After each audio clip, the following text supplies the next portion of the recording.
আমার গরুর kidney ভুনাটা almost হয়ে গেছে। বন্ধুরা দেখেন আমি আজকে কি ভুনা করব। এটা কি চিনেন? বলেন দেখি কে? আচ্ছা যাই হোক, আমি বলে দিচ্ছি, এটা হচ্ছে গরুর কিডনি। দুইটা আনছিলাম গরুর কিডনি, তো দুটোটাকে আমি সিদ্ধ করে নিছি।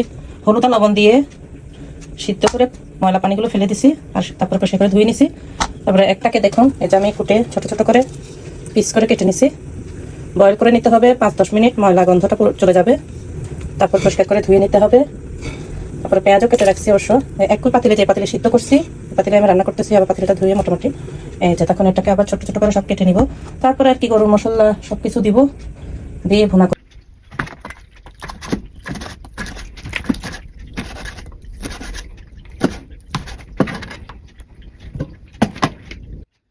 আর একটা সবগুলা কেটে নিছি,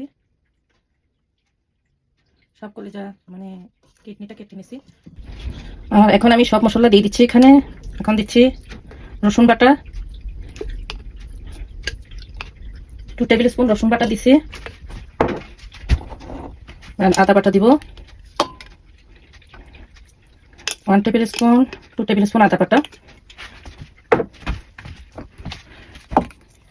গরম মশলার গুঁড়া 1 টেবিল স্পুন গরম মশলা পাউডার। তারপরে একটু ধনিয়া গুঁড়া, জিরা গুঁড়া সব 1 টেবিল স্পুন দিচ্ছি। তারপরে মরিচের গুঁড়া দিয়ে দিব 2 টিস্পুন মরিচের গুঁড়া। আমরা একটু বেশি ঝাল খাই না, তো ওই জন্য বেশি ঝাল দেবো না। আর হলুদের গুঁড়া দিচ্ছি 2 টিস্পুন, 2 চা চামচ দিচ্ছি। আর একটু লবণ দিব, লবণ দেওয়া হয় নাই, 2 টেবিল স্পুন লবণ দিয়ে দিচ্ছি। পরে আরেকটু দিব যদি কম হয়। লাস্টে এবার সরষের তেল দিয়ে দিচ্ছি, যে মাস্টার্ড অয়েল, সরষের তেল দিয়ে রান্না করবো। একটু সাদা তেলও দিব পরে। 3 টেবিল স্পুন সরষের তেল দিয়ে দিলাম। তো এগুলাকে ভুনা করে নিব। মশলা টসলা দিয়ে সব তো দেওয়া হয়ে গেছে, তারপরে রান্না চড়াই দিব। আর কলিজা সাথে একটু যে ধরো কিডনিগুলোর সাথে একটু আলু দিব, 2টা আলু ছোট ছোট করে টুকরো করে দিব। এগুলোকেও কেটে এখন ভিজাই রেডি করে রাখতেছি।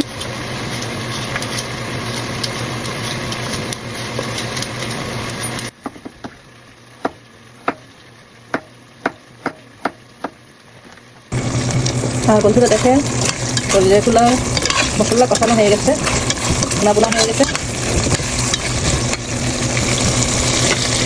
আর এখন আমি আলু দিয়ে দিব।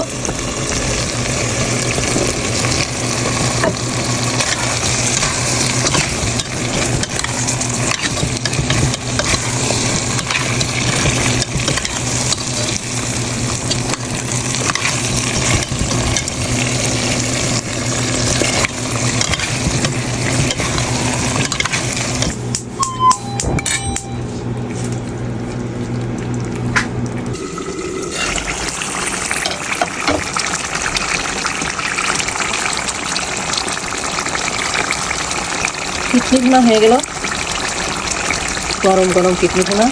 তাও কিডনি কার কার পছন্দ। তো আমার হাজবেন্ডকে খেতে দিছি। কেমন হয়েছে বলো তো? কাজের থেকে আসছে, খেতে দিছি। ভালো।